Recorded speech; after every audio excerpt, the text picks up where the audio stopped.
সুপ্রিয় দর্শক, আসসালামু আলাইকুম। আজকে কথা বলবো একটা বিষয় নিয়ে।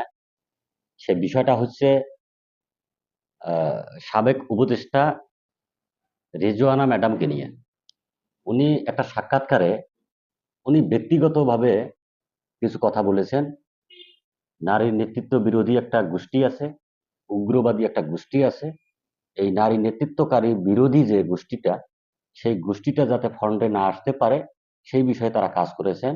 এই কথাটা উনি বলেছেন।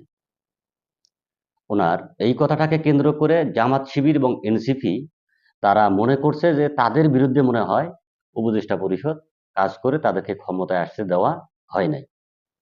এই ভুল ন্যারেটিভেরা প্রতিনিয়ত অনলাইনে সয়লাভ করতেছে, সাধারণ জনগণের মাঝে দিচ্ছে। সেখান থেকে আমাদের অনেক সতর্কতা অবলম্বন করে খুব সতর্ক থাকতে হবে। তো আমি মনে করি বিএনপি সহ বিএনপির অঙ্গ সহযোগী সংগঠনের যত নেতাকর্মী আছে সমগ্র বাংলাদেশের, সবাইকে একটু অনলাইনে অ্যাক্টিভ থেকে এই ভুল রাজনৈতিক ন্যারেটিভগুলোকে প্রতিহত করতে হবে।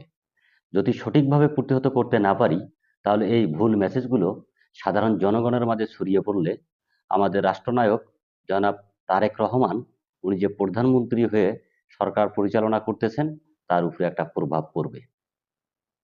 ওরা নির্বাচনকে ইঞ্জিনিয়ারিং এর মাধ্যমে যে ভুল ন্যারেটিভটা সাধারণ জনগণের মাঝে ছড়িয়ে দিচ্ছেন, এটা সাধারণ জনগণের মাঝে আস্তে আস্তে একটা প্রভাব পড়বে যে শেখ হাসিনা যেমন ভোট চুরি করে ক্ষমতায় গেছিল, মনে হয় তারেক রহমানও এইরকম কিছু করছে।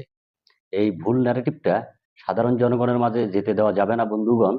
তাই আসুন আমরা সবাই মিলে অনলাইন সামাজিক যোগাযোগ মাধ্যমে অ্যাক্টিভ থেকে ভুল রাজনৈতিক ন্যারেটিভগুলোকে প্রতিহত করি।